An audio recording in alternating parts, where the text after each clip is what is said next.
Glória ao teu nome, Senhor. Glória ao teu nome. Glória ao teu nome, Senhor. Glória ao teu nome. Glória ao teu nome. Fala aí em Gênesis 1. Vamos ler sobre o Gênesis 1. Tem um comentário aqui um pouquinho antes de entrar na aula.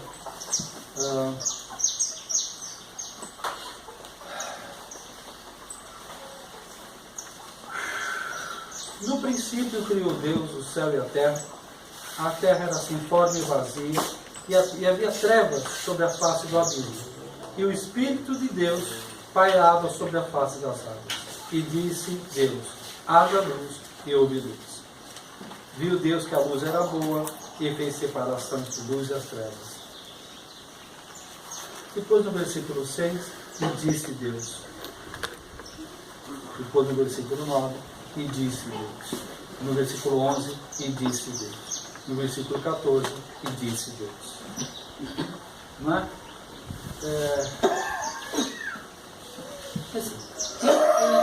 Em função disso que nós estamos aí caminhando juntos nessa matéria, do ciclo da ferida, isso tem me feito refletir com mais seriedade o que diz respeito à confissão. Eu nunca tinha prestado tanta atenção sobre esse aspecto como nessa matéria, porque essa libertação ela tem a ver com um mapeamento espiritual de nossas vidas, um mapeamento, um reconhecimento de pecados, transgressões geracionais em nossas vidas e a nossa posição de confissão daquilo. Deus nos coloca como sacerdotes na condição de fazer a confissão desses pecados em nossa genealogia, tá?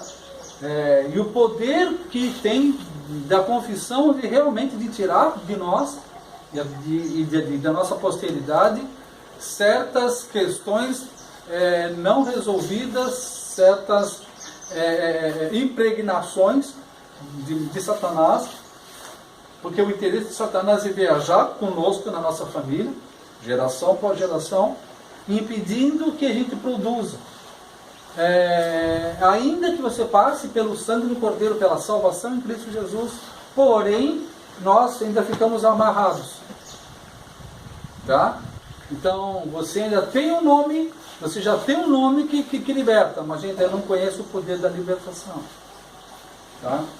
Então, a gente percebe que uma boa parte do tempo, Jesus ele operava na libertação. A libertação é diferente de você expulsar um demônio. Tá? Uma coisa é você ter, né? Você ter um animal morto aqui e ter a mosca. Uma coisa é você espantar a mosca. Você expulsar demônio, você espanta a mosca. Outra coisa é você remover esse animal morto e enterrar esse animal morto. Isso tem a ver com libertação. Libertação tem a ver com algo mais profundo, algo do caráter definitivo, e definitivo até por questões geracionais futuras. Tá? Porque muitas vezes nós vamos apreciar, vamos perceber na nossa família que certos fatores, certas atitudes são comuns a uma geração, 2, 3, 4 gerações atrás. E realmente como aquilo ali, a gente percebe alguns comportamentos até em filhos que são afastados dos pais, nunca viram os pais, nunca viu seu pai, mas tem um comportamento idêntico por causa da genética, do genoma. Como a ciência já tem observado isso, reconhecido isso, né? Pelo DNA, né? Já todo mundo já é conhecido. Agora nós estamos trabalhando isso pelo nosso DNA espiritual. Eu tenho buscado um pouquinho mais nesse assunto e eu fiquei assim surpreso, né? Essa área de libertação, principalmente no nosso país aqui, começou a ser trabalhada na década de 80. Então, em termos de revelação divina, é ontem. Tá? É ontem, é muito recente. Ok?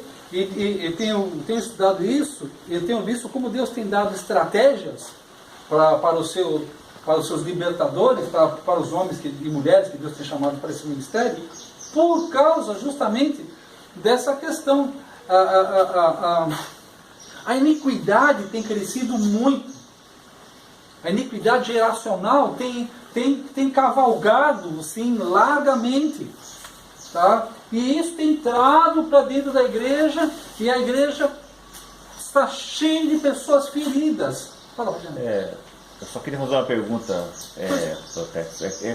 Na década de 80, que o senhor falou que deu início no Brasil, esse trabalho de recuperação, e quem foi o propulsor? Começou essa chama, essa iniciativa? Olha, um deles foi meu pai espiritual, que veio dos Estados Unidos. Tá?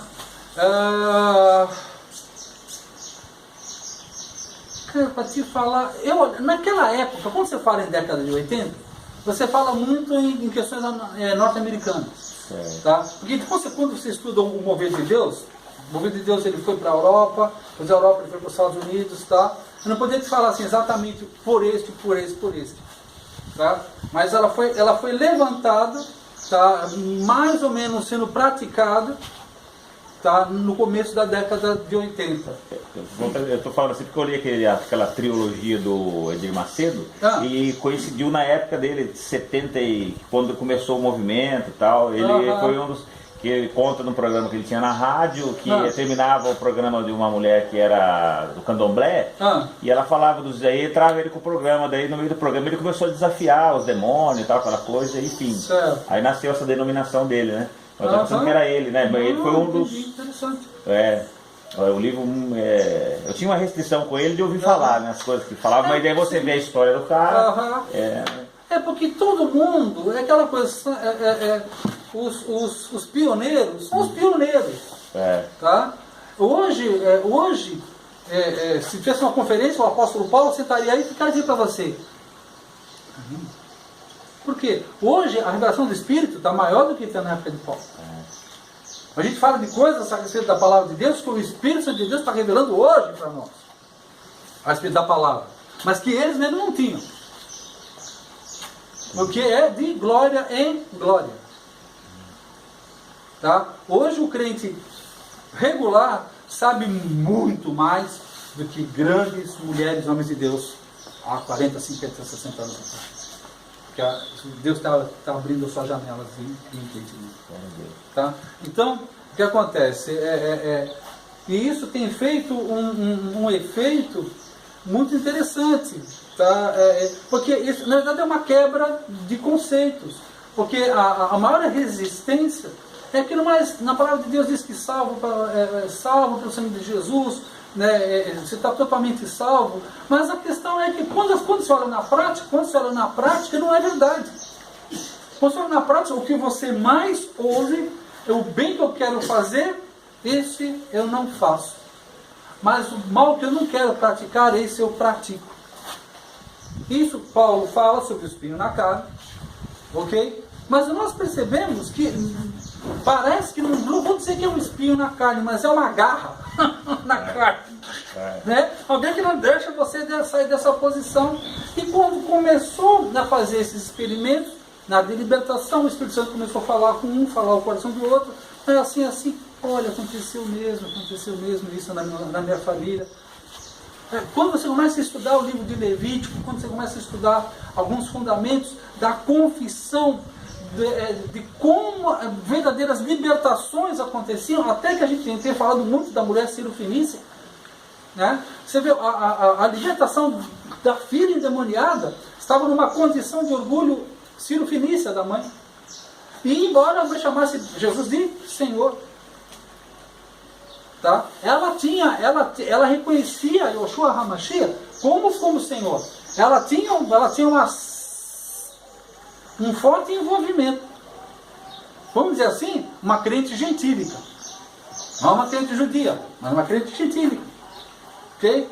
Nós mesmo assim ainda trazer situações de envenenamento na rua. Você vê com o processo dele quebrando o orgulho geracional nela, há uma libertação aqui. Então isso Ah, Tex, mas é uma janela tão pequenininha. Mas, gente, salvação. Na Bíblia, nessa salvação, o novo nascimento, do jeito que está escrito, tem uma só vez. João 3. O resto fala de aspectos da salvação, mas a gente fala claramente, se é necessário nascer de novo, fala uma vez só. Dada a importância do negócio, acho que ele tem que estar em todas as páginas. Mas parece que é da natureza de Deus esconder as coisas que são preciosas. Assim como o diamante, a platina, o ouro, o petróleo. Parece que é da natureza de Deus esconder as coisas que são preciosas, para revelar no tempo oportuno aqueles a quem Ele apraz. Então, eu percebo que na jornada, quando eu começo a ler, a ouvir a respeito desses homens e mulheres, desses ministérios, tem o ministério Shekinah, do apóstolo Gésio Cardoso, tem o ministério da Neuza Itioca, tem o ministério do Cote, né, que é lá do Jocum, tá, e uns que estou ouvindo aí também, tem um irmãozinho, eu esqueci o nome dele, desculpa não ter anotado, 5 anos e meio numa clínica, acho que é a Clínica da Alma. 5 anos e meio ministrando libertação 24 horas por dia. 5 anos e meio, ele e a esposa dele, trabalhando numa clínica, acho que era a Clínica da Alma. Sabe? Só trabalhando nesses aspectos. Então você vê como uma coisa interessante, e eu louvo a Deus por essa oportunidade que nós estamos tendo, a começar por mim, de estar aqui, né? A gente vai estar hoje, né, Ciclo da Ferida, capítulo 7. O negócio, e vai por quê? É um privilégio. Eu acho que eu comentei com vocês, né, no 4º ano de teologia, nós pegamos, acho que a 1 Pedro, e o livro de Pedro, na Bíblia, nós ficamos 2 meses estudando só aquilo. Versículo por versículo, pegando, extraindo, escrunchando aquilo, escrutinando aquilo, tirando a palavra no original, que quer dizer. Por quê? Os primeiros e 2º anos você já recebeu o diploma. Tudo bem, quem queria diploma já tem diploma. Mas quem quisesse ter conhecimento, revelação, tinha o 3º, 4º e 5º ano. Tá? Então a gente já não corria mais, porque já estou no pastor, como já está. A gente queria conhecimento, a gente queria se aprofundar naquilo. Porque a gente se acostuma com tudo, inclusive estudar. Quando você se acostuma a estudar, você não fala, você não cansa de estudar? Eu falei, eu não vejo quando você dormir. Vai dormir. Porque eu quero estudar. De madrugada. Porque eu trabalho estudando. Porque tá no meu DNA. Na minha família eu tenho 11 professores. Então, né, também no DNA não é só coisa ruim, tem coisa boa também no nosso DNA também. Graças a Deus por isso. Tá? E eu quero mergulhar junto com você, a gente entra agora no capítulo 7, tá? Vamos lá, vamos abrir Provérbios, eu ia falar uma coisa, mas deixa eu já pegar, porque já está meio tomado ao tempo, nosso tempo. Provérbios 30, versículo 12. Quem vai achando aí, pode comentar, né? Lê alto. Há uma geração que é pura aos seus olhos e que nunca foi lavada da sua imundícia. Perfeito. Luizão, rápido, um gatinho. Essa é a 2ª geração que nós estamos estudando lá.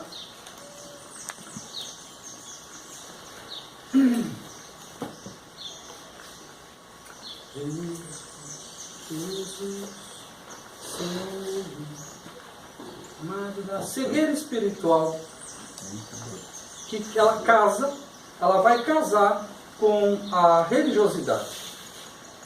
Vê de novo. Há uma geração que é pura aos seus olhos e que nunca foi lavada da imundícia. Isso eu acho. Há uma gente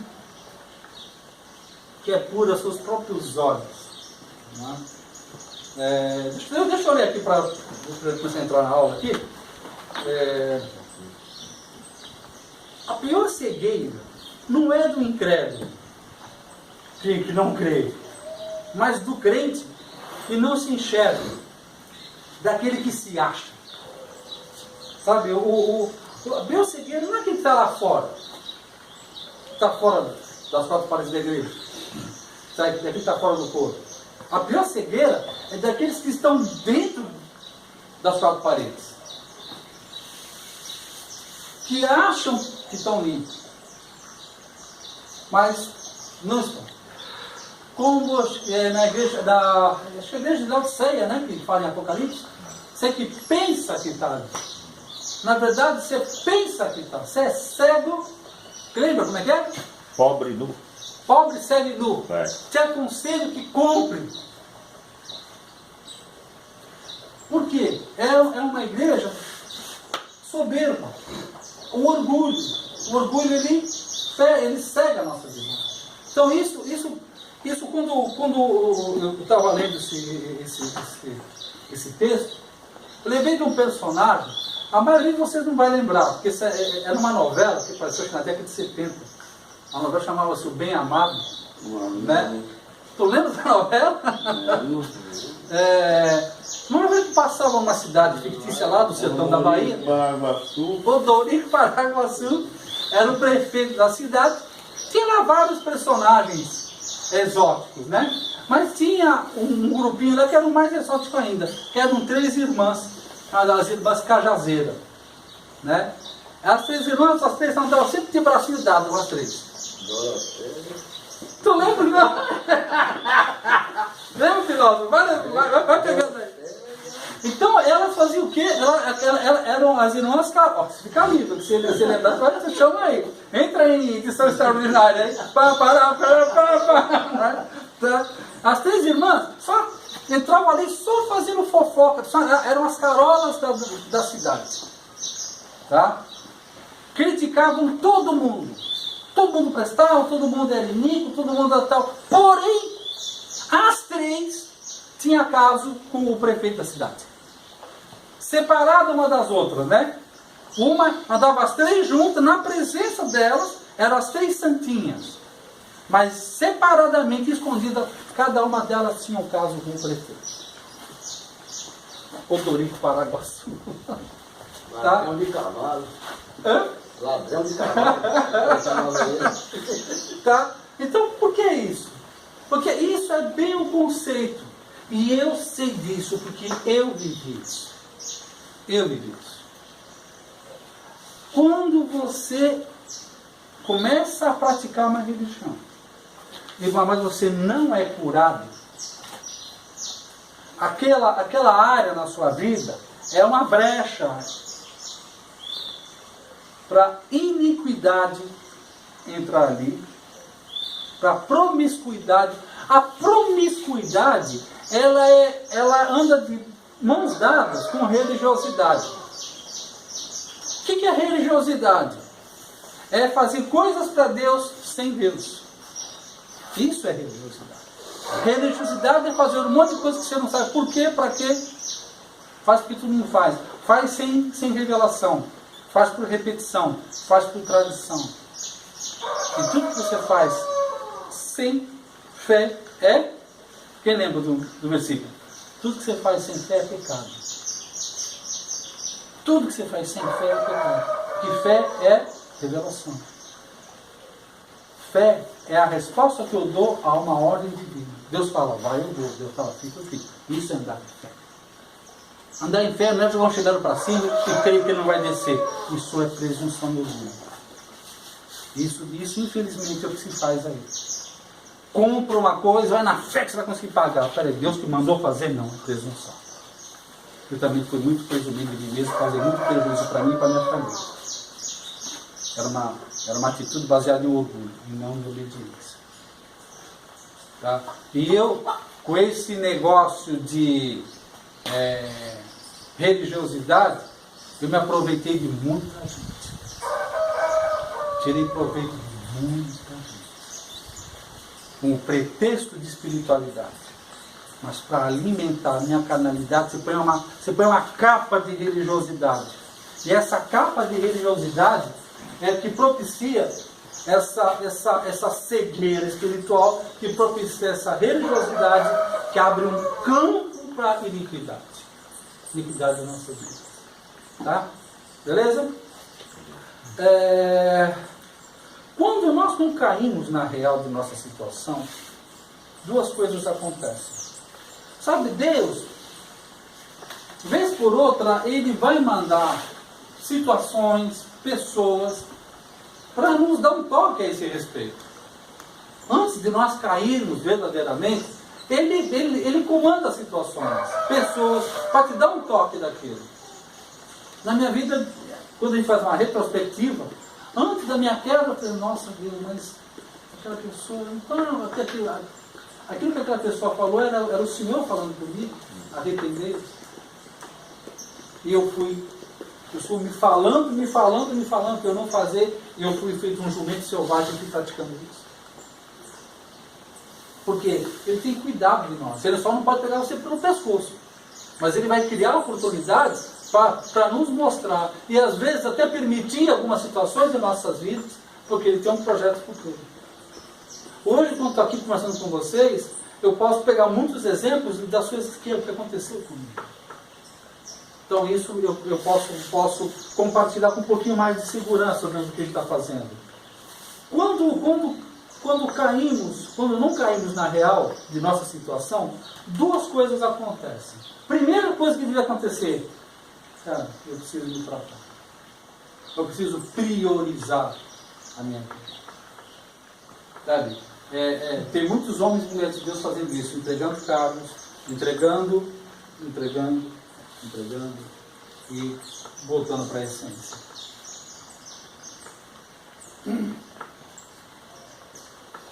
Eu estou voltando para a essência da adoração, quando a essência és tu, a essência és tu, Senhor. Você quantos conhece essa música aqui?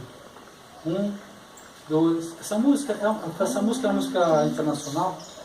Esse cara, ele era da adoração de uma igreja. Tá?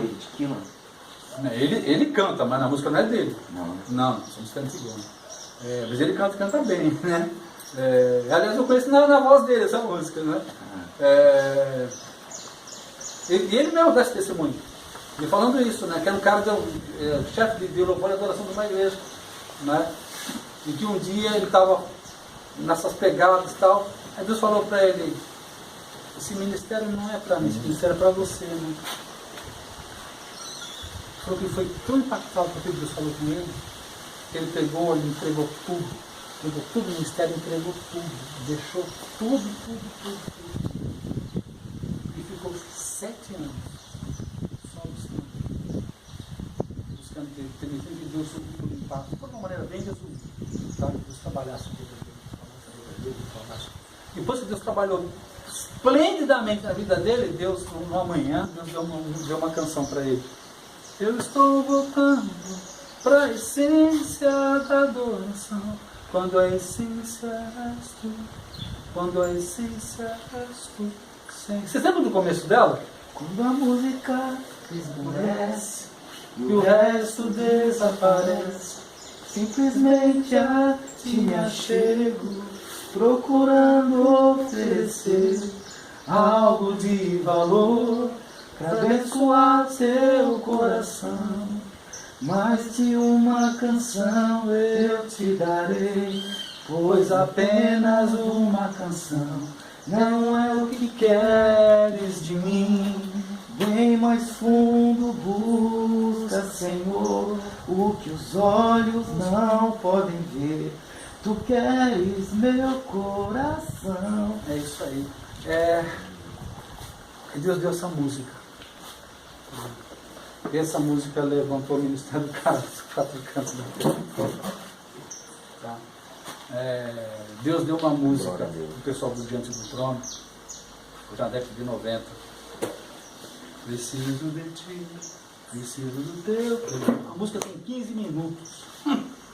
Mas é uma música de 15 minutos.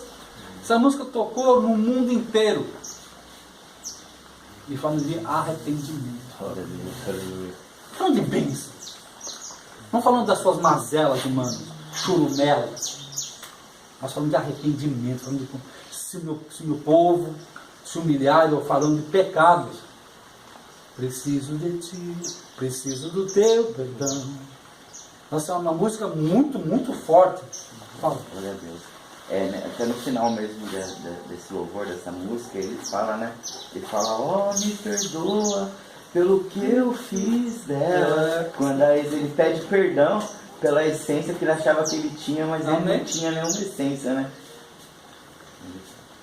É isso que Deus tem chamado o seu povo, a um arrependimento. Né? Eu tenho caminhado com vocês vão lembrar que eu falo assim, antes do avivamento, terá que haver um reabibliamento. Um reabibliamento vai viabilizar um arrependimento. E um arrependimento vai viabilizar um genuíno avivamento. Avivamento sem arrependimento e sem reabibliamento é apenas um entretenimento. Então, as pessoas, ei, culto de avivamento, vai ter um avivamento aqui. Eu falo avivamento sem arrependimento. Eu não creio. Isso vai virar apenas um entretenimento. Entendeu? Vai ser mais um entretenimento. Muita gente vai ganhar dinheiro, um cara vai ganhar 50 mil reais para cantar 3 músicas e vai embora. As pessoas dão uns pulinhos lá, falam glória a Deus, aleluia. Mas não se arrepende, não muda a vida. Criou entretenimento, gospel. Entendeu? Oh, tem que ser meio dark. Não é verdade. Hardcore. Como? Hardcore. Não, é porque... Festa pra crente, né? Não, entendeu? E Satanás está lá, glória a Deus, aleluia, avivamento. Também fica lá também. Por quê? Ele é o mestre disso. Uma conversão. Sem som, sem profundidade. Porque é uma profundidade que você fala, me arrependo. Arrependimento é arrependimento. Meu, você começa a confessar pecados. Você começa. Tem um profeta que era chapado. Alves, Davi Alves. Pega esse cara. É um tiozão, assim, que nem eu, assim, né? Ele fala engraçado esses avivamentos, né? Dá vontade de voar, dá vontade de dançar. Ele fala assim, não dá vontade de se arrepender, não dá vontade de se converter, não dá isso não dá vontade de confessar pecado, não dá, de deixar de ir com a namorada com o motel, não dá vontade. Por isso aí você não... Pau! Dá uma que palhaçada, mano. Entendeu? Arrependa-te, rapaz. Essa é uma geração dos genuínos, dos profetas que não estão interessados em ganhar cachê para falar boas profecias. Mas são profetas que estão pagando o preço. Mas está falando a verdade. Está chegando, arrepende-se. Arrependimento. Por quê? Porque senão vai ser uma obra morta, tremenda. Enquanto não houver um real arrependimento, Cristo não volta. Porque Cristo volta para uma noiva. Mas a noiva não está preparada, a noiva não está danada. Se a noiva voltar agora, a noiva não tem óleo. Porque o óleo vem aonde primeiro mudou suas vestes, aonde primeiro houve uma verdadeira querência e vontade do noivo. Eu percebo nesses 31 anos de evangelho, viu? Que tudo foi caindo, as minhas idolatrias foi caindo. Até uma hora que eu cheguei e olhei assim, não sobrou pedra sobre pedra. Sobrou eu aqui e Jesus ali com a câmera. O resto da minha vida não ficou pedra sobre pedra. E você me ama? Que é a partir desse fundamento agora que eu quero fazer sozinho. Minha vida não ficou abençoada quando eu tive as coisas. Minha vida ficou abençoada quando eu perdi tudo. Quando eu perdi tudo. Aí eu deixei edificado. Agora fazer do meu jeito, não do seu jeito. Porque eu também peguei muito a palavra dele e usei em favor de mim mesmo. Jacó. Jacó aprendia a fazer os pactos. Quem sabe o significado do nome de Jacó? Enganador. Enganador, suplantador. Esse cara sou eu. Eu aprendi isso aqui para manipular.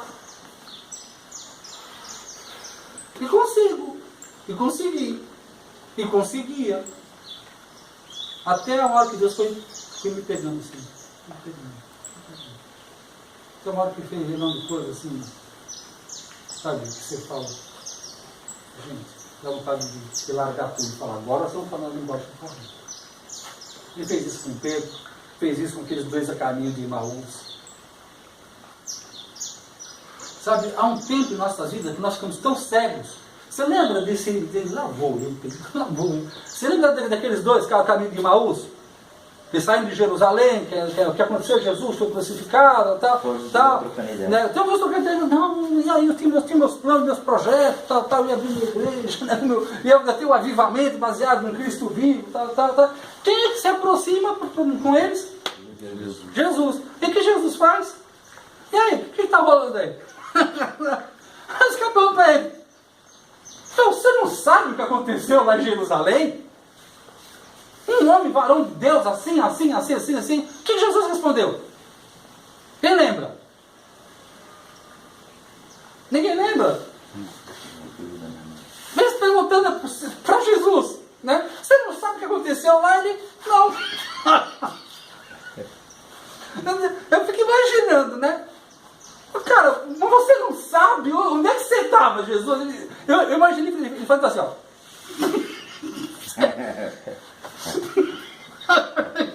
Entendeu? Estava pregado. Estava meio pregado, eu não tô